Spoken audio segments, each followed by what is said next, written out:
आबादी संतुलन पर आरएसएस का अलर्ट। जागे नहीं तो हिंदू हो जाएंगे अल्पसंख्यक। आबादी का असंतुलन, आरएसएस का टेंशन। दशहरे पर अपने संबोधन में आरएसएस प्रमुख मोहन भागवत ने आबादी असंतुलन के जिस खतरे से देश को चेताया था, एक बार फिर प्रयागराज में 4 दिनों तक चली अखिल भारतीय कार्यकारी मंडल बैठक में विस्तार से इस पर मंथन हुआ। इस बैठक में खास फोकस देश में पिछले कुछ दशकों में जनसंख्या में धार्मिक असंतुलन पर रहा। बैठक के बाद संघ के सरकार्यवाह दत्तात्रेय होसबोले ने कहा कि जिस तरह से देश की जनसंख्या में बदलाव हो रहा है, वो एक खतरे की घंटी से कम नहीं है। एक परिवार में कितने रहने चाहिए? 2.1 से अधिक रहने चाहिए एक परिवार में संख्या। अब वो 1.9 से कम हो गया है। ये पिछले 10-20 वर्षों में ऐसे हुआ है। आरएसएस के मुताबिक देश की जनसंख्या में धर्म के आधार पर असंतुलन आने के मुख्य 3 बड़े कारण हैं, जिसमें पहला कारण है हिंदू परिवार में प्रजनन दर में कमी। हिंदू परिवारों में प्रजनन दर 1992 में 3.30 थी, जो अब 2021 के आंकड़ों के मुताबिक घटकर 1.94 हो गई है, जबकि ये कम से कम दर प्रति परिवार 2 रहनी चाहिए। आबादी असंतुलन का दूसरा बड़ा कारण धर्म परिवर्तन है। पिछले 3 दशकों के आंकड़ों के मुताबिक हिंदुओं की आबादी दर में लगातार कमी आई है। 1981 में ये दर 23% थी, तो 1991 में घटकर 20% रह गई और 2011 में ये घटकर 17% रह गई है। आरएसएस के इस मंथन में यही सबसे बड़ा मुद्दा रहा था। होने से कई जगह पर संख्या हिंदुओं की कम होती है, उसके परिणाम भी भुगतना पड़ता है। तो पहले भी हुआ है और जगह जगह पर उसकी समस्या भी आई है। इसलिए ये जो किसी न किसी प्रकार से मतांतरण करने की कई साजिश है। आरएसएस के मंथन से निकले इस नए मुद्दे ने देश में एक नई बहस को जन्म दे दिया है। हिंदू संगठन आरएसएस के इस मंथन का खुलकर स्वागत कर रहे हैं, लेकिन सियासी दलों को ये रास नहीं आ रहा है। जनसंख्या विस्फोट वास्तव में एक देश के लिए चिंता का विषय है, और उसमें भी जनसंख्या का असंतुलन जिस तरह से बेतहाशा बढ़ रहा है, उसके कारण देश विभाजन की परिस्थितियां पैदा हुई हैं। विगत वर्षों में भी हमने देखा कि किस प्रकार जहां जहां जब जब हिंदू घटा, वहां वहां देश बटा। तथ्य है सामने, वो तथ्य ठीक इसके उल्टा बता रहा है। तथ्य ये बता रहा है कि साहब भारत की जो आबादी का वृद्धि दर था, वो वृद्धि दर रुक गया है, और ये भी बता रहा है कि जो मुसलमानों का जो वृद्धि दर था, उसमें काफी कमी आई है। उसका सबसे बड़ा कारण है कि जनसंख्या बढ़ने के साथ ही हमें संसाधन बच्चों को उतना हम नहीं दे पाते जैसे क्वालिटी लाइफ हम दे सकते हैं। अब समय आने पर जब कोई निर्णय आएगा, नेतृत्व निर्णय लेगा, तो उस आधार पर काम होगा। आरएसएस की चिंता सिर्फ हवाई नहीं है, क्योंकि इतिहास गवाह है कि जब किसी देश में आबादी का असंतुलन पैदा हुआ है, तब उसके बंटवारे का दंश उसे झेलना पड़ा है। 1947 में भारत का विभाजन इसका सबसे बड़ा उदाहरण है। 1975 में इंडोनेशिया में 40% आबादी ईसाई थी, जो 90 के दशक में बढ़कर 90% हो गई। नतीजा ये हुआ कि 1999 में ईस्ट तिमोर नया देश बन गया। 2011 में धर्म के आधार पर ही दक्षिण सूडान नया देश बना, और सर्बिया भी 2008 में धर्म के आधार पर ही टूटा और 90% मुस्लिम आबादी के साथ कोसोवो नया देश बन गया। और कई जगह पर इस असंतुलन के कारण देश के बाहर अन्य देशों में उस देश के विभाजित करने की नौबत भी आई। पिछले 50-100 वर्षों में ऐसी स्थिति भी आई है। भारत के विभाजन भी हुआ, सूडान का हुआ, कोसोवो का जन्म हुआ। आरएसएस के नए बयान ने जनसंख्या के विरुद्ध एक नए युद्ध का ऐलान किया है, लेकिन इस बयान के साथ देश में एक नई बहस भी शुरू हो गई है। कुछ राजनीतिक दल जनसंख्या के इस धर्म कांटे पर अपनी सियासत के घाटे और फायदे को जरूर तौलेंगे। Bureau report, Times Now, Navbharat. तो ये रिपोर्ट आपने देखी और समय समय पर आबादी में असंतुलन कैसे हो रहा है, इसको लेकर चिंता जताई गई। सवाल ये उठता है कि इस आबादी असंतुलन के लिए जिम्मेदार कौन है और क्या वाकई डेमोग्राफी चेंज होती है तो इससे अराजकता बढ़ती है। और जिस तरीके से चिंता आरएसएस की ओर से जताई जा रही है कि इससे क्या एक और विभाजन की स्थिति पैदा हो सकती है, जैसे दुनिया के कुछ मुल्कों में उदाहरण के तौर पर देखने को मिला, या फिर देश के अंदर भी कई जगहों पर, चाहे कश्मीर, मेवात या फिर कैराना की बातचीत करें, तो इससे परिवर्तन वाकई होता आया है क्या? ये बड़े सवाल। बिल्कुल। और ऐसे में क्या हिंदू अल्पसंख्यक हो जाएंगे, ये भी सबसे महत्वपूर्ण सवाल है। चर्चा के लिए हमारे साथ में 3 खास मेहमान हैं। संजीव उनियाल जो कि राजनीतिक विश्लेषक हैं, अश्विनी उपाध्याय हमारे साथ में हैं जो कि सुप्रीम कोर्ट से वरिष्ठ वकील हैं, दानिश कुरैशी राजनीतिक विश्लेषक के तौर पे हमारे साथ में हैं। अश्विनी उपाध्याय, सबसे पहला सवाल मेरा आप ही से, क्योंकि ये पहला मौका नहीं है जब जनसंख्या नियंत्रण को लेकर चिंता जाहिर की गई हो। समय समय पर पहले भी चिंता जाहिर की गई, अब विभाजन वाली बात को दोहराते हुए एक बार फिर से इस पर प्रश्न चिन्ह खड़ा किया गया। आपने भी पीआईएल दाखिल की थी, कितना महत्वपूर्ण मानते हैं आज की इस पूरी परिस्थिति के लिए से?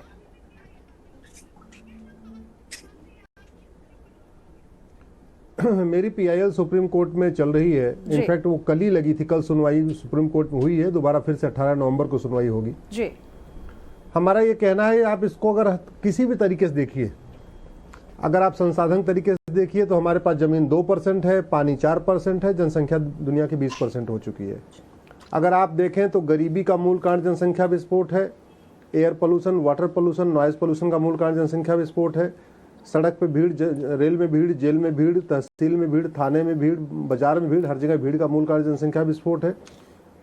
और जो सबसे महत्वपूर्ण जो आज आदरणीय दत्तात्रेय जी ने बोला है कि आप जरा इसको देखिए कि 9 राज्यों में, अगर राज्यवार देखें तो 9 राज्यों में हिंदू पहले अल्पसंख्यक हो चुके हैं, जिसकी मेरी याचिका सुप्रीम कोर्ट में चल रही है।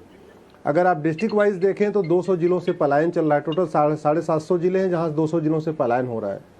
और एक महत्वपूर्ण बात जो कड़वी सच्चाई है, जहां जहां सनातन धर्म है वहां सेकुलरिज्म काम करता है, वहां गंगा जमनी तहजीब है, वहां सर्वधर्म संभाव है, वहां वसुधैव कुटुंबकम की भावना है, वहां नारी तू नारायणी की भावना है।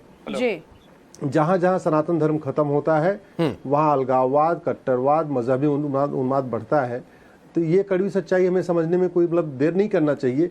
भारत सेकुलर बना रहे, भारत का संविधान बना रहे, समता, समानता, समरसता की भावना चलती रहे, भाईचारा बना रहे, इसके लिए जरूरी है कि यहाँ पे जो इम्बैलेंस हो रहा है, पॉपुलेशन इम्बैलेंस हो रहा है ड्यू टू पॉपुलेशन एक्सप्लोजन, घुसपैठ के कारण, धर्मांतरण के कारण, जनसंख्या विस्फोट के कारण, और उसमें खाड़ी देशों से फंडिंग भी आ रही है धर्मांतरण कराने के लिए, पश्चिम देशों से के जरिए फंडिंग। चलिए इस पर चर्चा आगे करते हैं अश्विनी उपाध्याय जी। दानिश कुरैशी, एक बात बताइए, जो बातें कही अश्विनी उपाध्याय ने, हिंदू कम होंगे तो धर्मनिरपेक्षता खत्म होगी, अगर एक कानून बने जिसमें सभी वर्गों की आबादी का ध्यान रखा जाए, असंतुलन ना हो, जिससे अराजकता की स्थिति ना आए, इससे कोई दिक्कत है क्या?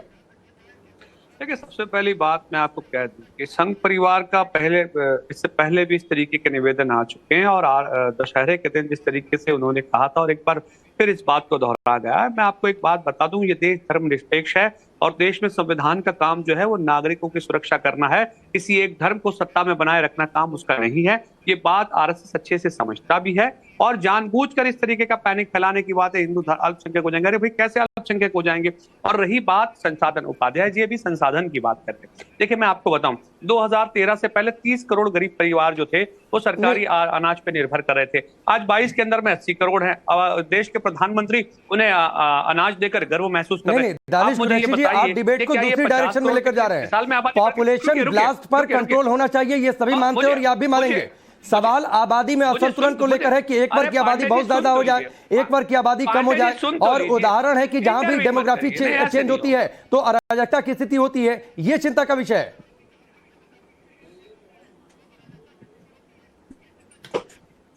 दानिश कुरैशी,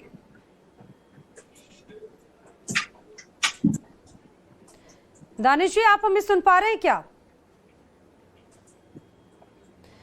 लगता है दानिश कुरैशी जी तक आवाज नहीं पहुंच पा रही है जी। मैं लेकिन जी अश्विनी जी, एक बार संजीव जी को भी इसमें जरूर शामिल कर लेते हैं। संजीव जी, बहुत साधारण तरीके से जी। अच्छा, ठीक है अश्विनी जी।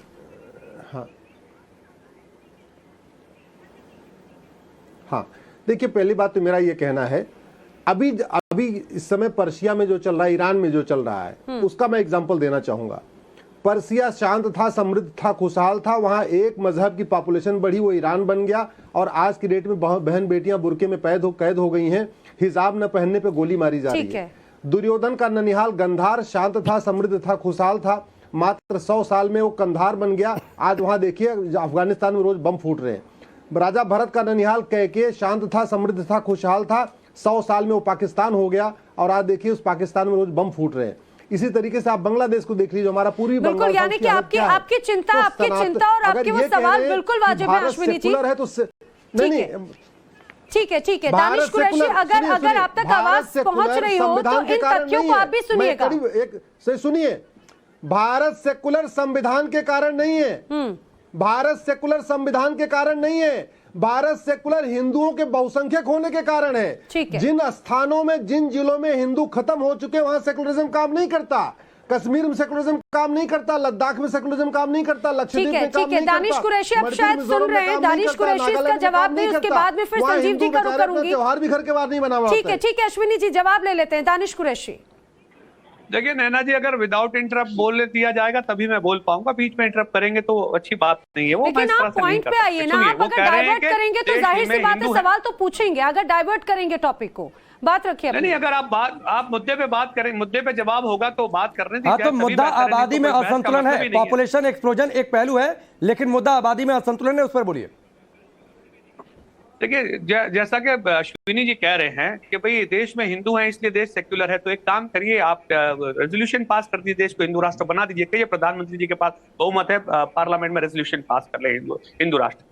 तो वो तो करते नहीं है। यूनिफॉर्म सिविल कोड के लिए सरकार ने कह दिया कि नहीं हम नहीं करेंगे। तो ये जो दोहरी नीतियां जो है, कहां सरकार ने कह दिया? यहाँ कुछ बोलते हैं, सरकार ने कह दिया कि नहीं करेंगे। इनका प्रॉब्लम ये है कि पूरा स्टेटमेंट जो है पॉपुलेशन पे, ये पूरा नहीं, दानिश कुरैशी कहां सरकार ने कह दिया? गलत क्यों करते हैं? हिंदू अल्पसंख्यक हो जाएंगे। अरे भैया कहां अल्पसंख्यक हो गए बताइए तो आप, कौन से जिले का रिपोर्ट आप लेकर आए बताइए तो आप, हमें भी तो पता चले। और सुनिए मेरी बात, जिलों के अंदर में लोगों के नागरिकों के हुकूक की रक्षा करने की जिम्मेदारी, अश्विनी जी सुनिए, देश के नागरिकों की रक्षा और सुरक्षा करना सरकार की जिम्मेदारी है। हिंदू धर्म की, इस्लाम धर्म की, वही तो सवाल पूछा जा रहा है दानिश जी। अगर दानिश जी आप ये अच्छे से समझ लीजिए पहले। दानिश कुरैशी सुनिए, तो अगर इस तरह का कानून बनता है तब कोई दिक्कत तो नहीं होगी, उसे तो स्वीकार करेंगे ना। अगर सरकार के सभी कानूनों का आप स्वागत करते हैं, सभी तथ्यों का स्वागत करें तो देखिए, इसी तरह जबरन आबादी कंट्रोल का काम एक बार कांग्रेस के शहजादे ने किया था, उसके बाद क्या परिणाम आए थे राजनीतिक सारी दुनिया जानती है। मतलब आप ये सरकार भी सबको विश्वास में लेके, ये तो चिट भी मेरी पट भी मेरी वाली बात कर रहे हैं आप दानिश जी। तो राजनीतिक परिणाम अलग आ सकते हैं उसके। फिर संजीव उनियाल जी, दानिश जी की इस पॉइंट को लेकर क्या कहेंगे? चिट भी मेरी पट भी मेरी में नजर आते हैं वो क्या कह रहे हैं? मैं तो आपके विषय पर रहूंगा जी। मैं किसी व्यक्ति पर आक्षेप की बजाय आपके विषय पर रहूंगा। जी सर। नाम बताता है यूसीसी, यूनिफॉर्म सिविल कोड।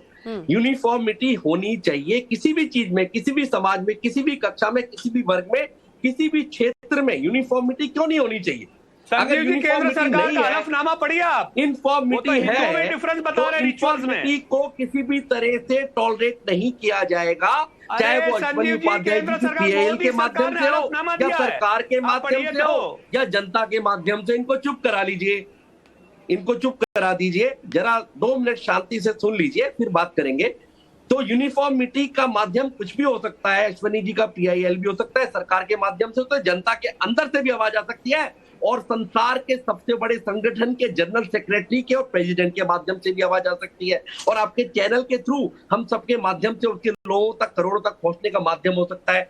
मैं ऋग्वेद का 3 लाइनों की बात, ना जयेष्ठा ना कनिष्ठा से उद्बोधो अमध्यमासो। कोई भी व्यक्ति ज्येष्ठ बड़ा नहीं है, कोई भी कनिष्ठ नहीं है छोटा, और एक मजे की बात कि कोई भी व्यक्ति मध्य में भी नहीं है, ना बड़ा ना छोटा ना मध्य। जब तक आप यूनिफॉर्मिटी नहीं लेकर आएंगे तब तक ये चीजें ऐसी ही उलझी रहेंगी। और एक बात के बात और मैं नैना खत्म करूंगा कि यूनिफॉर्मिटी रखनी है तो सिविल में ही क्यों, यूनिफॉर्म सिविल कोड, यूनिफॉर्म रखना है सिविलिटी में, तो सिविल में तो आप यूनिफॉर्म कर रहे हैं। अरे क्रिमिनल में भी तो यूनिफॉर्मिटी रखिए। चोरी करने पर हाथ काट देना चाहिए आपका, रेप करने पर सार्वजनिक कलम कर देना चाहिए सिर, और यौन संबंधी मामलों में आपको ऐसी सजा देनी चाहिए, पत्थर से मार मार के गिरा देना चाहिए। शरीयत कानून वहां पर अप्लाई क्यों नहीं किया जाता? आप क्यों नहीं इससे दूर भागते हो मेरे मित्र? अब शरीयत कानून अगर क्रिमिनल में भी अप्लाई करवा के देख लो, अकल ठिकाने आ जाएगी। क्यों नहीं करते हो? पर आप पर्सनल लॉस के लिए अपनी क्या चितवी मेरी पटवी मेरी जो ये कह रही थी अभी, अरे आप ये बताओ, इमरजेंसी के बाद धमकी देना चाहते हो तो आप हिंदुओं की आंखें खोल रहे हो। अरे हिंदुओं देख लो, अगर आप यूनिफॉर्मिटी की बात करोगे तो सरकार पलट देंगे, हिंदू निष्ठ सरकार नहीं लेकर आओगे, ये कह रहे हैं, ये कोई और नहीं कह रहा, यही कह रहे हैं ये मुस्लिम जो बैठे हुए पैनलिस्ट, ये कह रहे हैं कि अगर आप हिंदू निष्ठ सरकार लेकर नहीं आओगे तो दुर्दशा हो जाएगी। जैसे कांग्रेस की सरकार साइड में चली गई वैसे हिंदू निष्ठ सरकार भी जा सकती है। ठीक है अश्विनी उपाध्याय जी आपके पास आता हूं। दानिश कुरैशी आपने 2 बार कह दिया, सरकार के हलफनामा का आपने हवाला दे दिया, थोड़ा सा पढ़ लिख कर आते सर तो मुझे टोकना नहीं पड़ता।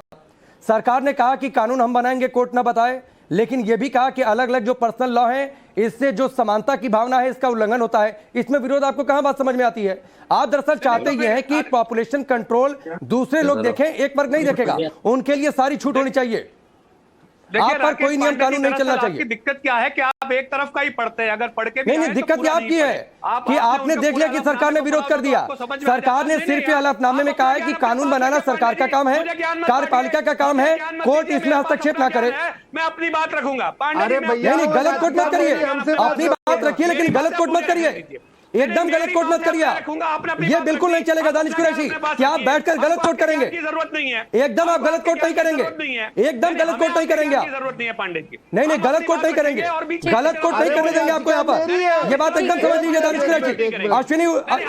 अश्विनी उपाध्याय आप तो वकील है ना, सुप्रीम कोर्ट में जाते हैं, जरा इन्हें बताइए पूरा हलफनामा क्या है कोर्ट का, सरकार का, सुन लीजिए हलफनामा सुन लीजिए। अरे मैं आप इस तरह से आप अरे सुनिए, एक बार सुन, ठीक है दानिश जी, ठीक है दानिश जी, अपनी बात तो सुनिए। दानिश कुरैशी चले गए, दानिश कुरैशी के पास क्या जवाब नहीं है सवालों का? टाइम्स ऑन भारत जब सवाल पूछ रहा है तो क्या उसका जवाब नहीं है? दानिश कुरैशी इस पूरी चर्चा को छोड़कर बीच में चले गए, जब उनसे सवाल पूछ रहे हैं कि अगर कानून बनता है तो स्वीकार करेंगे, उनको उसमें भी दिक्कत है। अब जब उनसे सवाल पूछेगा इधर उधर के तथ्य लाकर गोलमोल जवाब दे रहे हैं, सवाल पूछा तो डिबेट छोड़कर चले गए। अश्विनी उपाध्याय देखिए, पहली बात तो वो एफिडेविट मेरी पीआईएल में फाइल हुआ है तो मुझे लगता है कि बाकी लोगों ने तो पढ़ा नहीं है, बाकी लोगों ने छपा है वो सुना है, वो याचिका तो मेरी है। देखिए, ये जनसंख्या नियंत्रण की याचिका है, ये सबका तलाक लेने का तरीका एक हो, सबका तलाक लेने का ग्राउंड एक हो, और तलाक का तरीका मतलब सबका कोर्ट के जरिए हो, ये अलग याचिका है। देश की सभी लोगों की शादी की उम्र समान हो, ये तीसरी याचिका है। अभी क्या चल रहा है, हिंदुओं में तो लड़की की शादी के 18 साल है और लड़के के 21 है, मुस्लिम में 9 साल चल रही, मैंने उसको चैलेंज किया हुआ है। ये क्या याचिका है, हमारी मुस्लिम बहन बेटियों को गोद लेने का अधिकार नहीं है, तो ये चौथी याचिका है। इसमें हमने कहा है कि सभी देश की सभी बहन बेटियों को विरासत का अधिकार, वसीयत का अधिकार, प्रॉपर्टी का अधिकार समान मिलना चाहिए। और ये छठवीं याचिका है जिसमें मैंने कहा है कि देश की सभी बहन बेटियों को गुजारा भत्ता मिलना चाहिए। अभी बेचारे अश्विनी जी, दानिश कुरैशी चले गए, डिबेट छोड़कर भाग गए, वो टीवी जरूर देख रहे होंगे टाइम्स ऑफ भारत, जरा एक बार बता दीजिए सरकार का हलफनामा क्या है, क्योंकि यहाँ पर बैठकर वो बहुत गलत कोट कर रहे थे जिस पर मैंने उनको इंटरप्ट किया तो वो बात उनको हजम नहीं हुई। जरा उन्हें बताइए हलफनामा क्या है। नहीं, आपने सही कोट किया, ये कह तो रहा हूं आपको, एक एक करके देखिए सारी याचिकाएं आपको मैंने नहीं, सरकार ने जो हलफनामा दायर किया वो जरा बता दीजिए उन्हें, करने जाना ये मैटर। आप तो वकील है, रोज कोर्ट में जाते हैं, पूरा हलफनामा बताइए सरकार का स्टेटमेंट क्या है। हाँ, सरकार ने कहा यूसीसी को लेके सरकार ने एफिडेविट फाइल किया, ये मेरे हाथ में सरकार का एफिडेविट है। उन्होंने कहा कि पर्सनल लॉ देश की एकता अखंडता के लिए खतरनाक है, पर्सनल लॉ के कारण देश की जो भाईचारा है वो मजबूत नहीं हो पा रही है, इसलिए पर्सनल लॉ खत्म होना चाहिए, आर्टिकल 44 लागू होना चाहिए। लेकिन इस पे थोड़ी और चर्चा की जरूरत है। हमने लॉ कमीशन को पहले रेफर किया था, अभी हम लॉ कमीशन को दोबारा दे रहे हैं। इसको लागू करना सरकार का काम है, कोर्ट का नहीं, तो ये ठीक भी है। नहीं तो इसको दानिश कुरैशी समझ गए कि सरकार यूसीसी का विरोध कर रही है। अश्विनी जी, दानिश कुरैशी इसको समझ गए कि सरकार इसका विरोध कर रही है। राकेश, वो शायद अपने तरीके से अपनी बात को अपने तरीके से खुद को समझाने की कोशिश कर रहे होंगे कि भाई पर्सनल लॉ का विरोध नहीं है, उनको लग रहा है कि पर्सनल लॉ का विरोध नहीं है, ये यूसीसी का विरोध है, ठीक है, लेकिन संजीव जी, ठीक है अश्विनी जी आपका भी रुख करते हैं, लेकिन संजीव जी सबसे महत्वपूर्ण बात ये, जब अल्पसंख्यक होने की बात आती है, जब अभी भी आरएसएस की तरफ से भी इस बात का जिक्र किया गया, इसके पहले विजयदशमी पर भी इस बात का जिक्र किया गया, ना सिर्फ जिक्र बल्कि बेहद चिंता जाहिर की गई कि जिस तरह से अब मुस्लिम आबादी भी बढ़ रही है और हिंदू आबादी घट रही है, ऐसे में आने वाले वक्त में तो हिंदू अल्पसंख्यक बन जाएंगे, लेकिन जो तमगा है वो मुस्लिम समाज को चाहिए है। अब ऐसे में कितना महत्वपूर्ण हो जाता है आने वाले वक्त को लेकर ये पूरा बयान? ये देखिए, मैं ये सोचता हूं कि जब सब अपने ही लगे हुए हैं, स्वमेव भस्मासुर बने हुए हैं, तब समाज की चिंता करने वाले, देश की चिंता करने वाले, जाति की चिंता करने वाला कुछ ऐसा वर्ग है, और राष्ट्रीय स्वयंसेवक संघ उसमें हमेशा ही आगे रहा है और बड़ी दृढ़ता से अपनी बात को रखता है। तो हम सब लोग, मुझे लगता है 100-110 करोड़ लोग नतमस्तक है ऐसे संगठन के, पहली बात तो। और अश्विनी उपाध्याय जी को मैं भूरी भूरी प्रशंसा करता हूं, सारे तरह के इनको लगातार थ्रेटनिंग होने के बावजूद ये अकेले लगातार अपने कार्य में लगे रहते हैं। ईश्वर इनको शक्ति दे। और मैं एक बात आपकी बिल्कुल ठीक कह रहा हूं कि कोई भी चीज ठीक होनी चाहिए। अगर हिंदू समाज में कोई कुरीतियां थी, देखिए स्त्री प्रथा को लेके, पर्दा प्रथा को लेके, सक्सेशन एक्ट को लेके 1947-45 मैं भी एडवोकेट हूं अश्विनी भाई के साथ, तो वहां पे रिफॉर्मेशन शुरू हो चुके थे, इसलिए हमारा समाज हिंदू समाज प्रोग्रेसिव समाज बन गया। परंतु आप देखिए ईरान में 100% मुस्लिम राज्य होने के बाद महिलाओं का क्या है? अबीनी के साथ क्या हुआ? 22 साल की लड़की से ये मोरल पुलिस कहां से पैदा हो गई? ये मोरल पुलिस वही पुलिस है जो अल्टीमेटली सर तन से जुदा की बात करती है। तो आप सुप्रीम कोर्ट को भी बहुत सजगता से, संवेदनशीलता से सिंक्रोनाइज करना चाहिए समाज के साथ, जाति के साथ और रिलीजन के साथ, और अपने व्यूज को दोबारा से ठीक करना। कॉन्स्टिट्यूशन बेंच बन चुकी है, उससे लिंक है इस बात का भी जो आपने सब्जेक्ट उठाया है, इसलिए मैंने आपको उठाया। परंतु मैं आपको लास्ट में सिर्फ ये कहना चाहता हूं, जो मैंने कहा ऋग्वेद का वो श्लोक जब तक कार्यान्वित नहीं होगा, कोई बड़ा कोई छोटा, यूनिफॉर्मिटी लाइए ना आप। अगर ये एक तरफ तो कहते हैं चितवी मेरी पटवी मेरी, you can not sail in two boats, आपको यूनिफॉर्मिटी के साथ एक चीज पे आना पड़ेगा। नहीं, लेकिन दिक्कत है ना उनियाल जी की उन्हें यूनिफॉर्मिटी से ही दिक्कत है। वो चाहते हैं कि उन्हें स्पेशल कैटेगरी का ट्रीट हमेशा किया जाए, और एक पॉलिटिकल क्लास ऐसा है जो उन्हें वोट बैंक के तौर पर इस्तेमाल करता है, तो ये उन्हें दिक्कत मुख्य तौर पर यूनिफॉर्मिटी से है। अश्विनी जी, एक सवाल तो है कि जब जब डेमोग्राफी चेंज हुई, जिसका बार बार जिक्र पहले योगी आदित्यनाथ ने किया, फिर मोहन भागवत ने किया, अब दत्तात्रेय होसबोले कर रहे हैं, जम्मू कश्मीर का हवाला दिया जाता है, किस तरीके से कश्मीरी पंडितों को पलायन करना पड़ा, मेवात को मिनी पाकिस्तान के तौर पर क्यों जाना जाता है, क्या कुछ वहां पर हुआ आपको बेहतर तरीके से पता है, कैराना से 2016 में हिंदू परिवार क्यों पलायन करते हैं, ये बार बार ऐसी स्थिति पैदा की जाती है और शायद एक पॉलिटिकल क्लास को यह सूट भी करता है।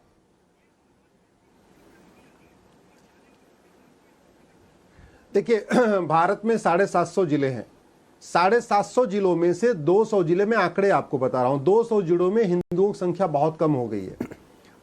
बंगाल के 14 जिले, असम के 9 जिले, बिहार के 6 जिले, झारखंड के 4 जिले, उत्तर प्रदेश के 18 जिले, हरियाणा के 3 जिले, पंजाब के 3 जिले, गुजरात के 6 जिले, महाराष्ट्र के 6 जिले, गोवा के 3 जिले, केरल के 3 जिले।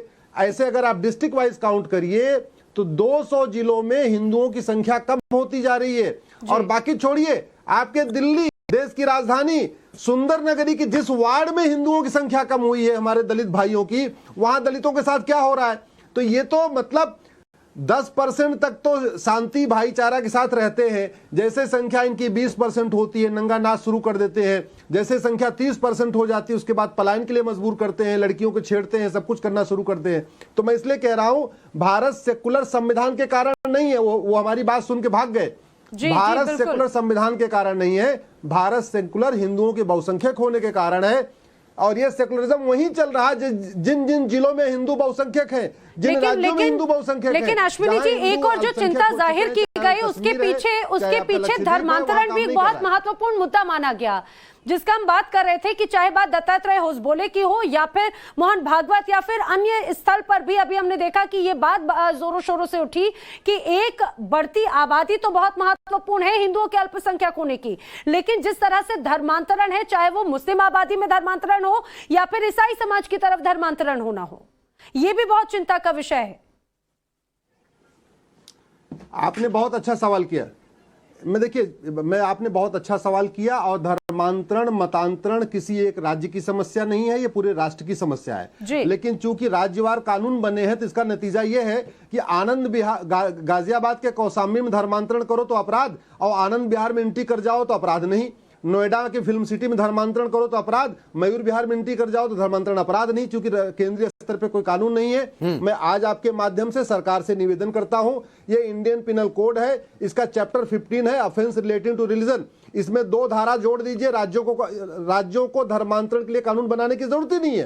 केवल चैप्टर 15 के ऑफेंस रिलेटिंग टू रिलीजन में 298C और 2 नई धारा जोड़ दीजिए, धर्मांतरण पूरे देश में अपराध हो जाएगा। मैं आशा करता हूं कि आने वाले संसद के सत्र में इंडियन पिनल कोड के चैप्टर 15 में 2 नई धाराएं जोड़ी जाएंगी। ये समस्या बहुत गंभीर हो चुकी है, और मैं फिर से कहता हूं, जब आप किसी के एक मर्डर करते हैं तो एक व्यक्ति का मर्डर करते हैं, लेकिन जब आप किसी का धर्मांतरण करते हैं तो एक पूरे परिवार की संस्कृति नष्ट कर देते हैं, उसका धर्म नष्ट कर देते हैं, उसका कल्चर नष्ट कर देते हैं, उसका खान पान खत्म कर देते हैं, उसका पहनावा खत्म कर देते हैं, सब कुछ खत्म कर देते हैं। ठीक है, तो इसलिए मैं कह रहा हूं धर्मांतरण और हत्या, ये दोनों को गंभीर एक समान तरीके से देखना चाहिए। जिन देशों ने धर्मांतरण खिलाफ कठोर कानून बनाया वहां सुख शांति है, जहां ऐसा व्यवस्था लिबरल एटीट्यूड रखा गया, धर्मांतरण करने दिया गया, वहां की डेमोग्राफी नहीं, लेकिन समस्या यह है अश्विनी उपाध्याय जी कि केंद्र स्तर पर कानून बनाइए, इस पर बवाल होने लगता है। सबके अपने अपने पॉलिटिकल एजेंडे हैं, अपना अपना एक वोट बैंक है, उसको सेटिस्फाई करना है। संजीव उनियाल जी, एक बात जरा समझाइए, क्या वाकई अब इस पर गंभीरता से विचार नहीं होना चाहिए कि केंद्र के स्तर पर कानून बने, जिसका जिक्र कर रहे हैं अश्विनी उपाध्याय जी? और एक क्लास को दिक्कत क्यों है? आखिर क्यों वो चाहते हैं कि असंतुलन पैदा हो जाए आबादी में? क्यों वो चाहते हैं इसके जरिए अराजकता फैले? देखिए, हिंदू समाज की बात अगर हम करें तो हिंदू समाज ने कभी भी कन्वर्जन पे, धर्मांतरण पर कभी विश्वास नहीं किया। कभी भी धर्मांतरण को काम करना, मतांतरण, इस पे कभी भी हिंदू समाज ने काम नहीं किया, बल्कि वो तो हमेशा डिफेंसिव रह के जो है घर वापसी की तैयारी करता है, अपने साथ जो है लोगों को साथ लेके चलना चाहता है, और कोशिश करता है कि चलो जो धर्म से चले गए, जो दूर चले गए, उनको भी ये कहे कि हमारा डीएनए एक है। हम ये भी कहने को तैयार हैं कि हम उनको पुनः घर वापसी के लिए भी किसी तरह से बाध्य नहीं कर रहे, परंतु आज जो हमारा परिवार है उसको बचा रखने के लिए तो हमारे के लिए कम से कम लॉ होना चाहिए, सेंट्रल लॉ होना चाहिए। क्यों नहीं हो सेंट्रल लॉ? अगर सेंट्रल लॉ ऐसा है तो सेंट्रल लॉ साथ में ऐसा भी होना चाहिए कि अगर जो लोग कन्वर्टेड है उनको, कन्वर्टेड लोगों को भी एससी एसटी के जो बेनिफिट सरकार में मिल रहे हैं वो भी नहीं मिलने चाहिए। आप हिंदू समाज में रहकर वो बेनिफिट्स ले सकते हैं, जिसकी वजह से आपका अपॉइंटमेंट किसी गवर्नमेंट सर्विस में, पब्लिक सेक्टर में हुआ है। परंतु अगर आप पब्लिक सेक्टर्स के वो सारे बेनिफिट लेके कन्वर्ट हो जाते हैं दोबारा से क्रिश्चियनिटी में या किसी और धर्म में, तो आपके वो सारे बेनिफिट लेकिन सर, जब भी यूनिफॉर्मिटी की बात होती है, जब भी अगर कानून की बात होती है, तो उसमें एक धड़ा सबसे ज्यादा इसका विरोध करते हुए नजर आता है पॉलिटिकल बेनिफिट को लेकर भी।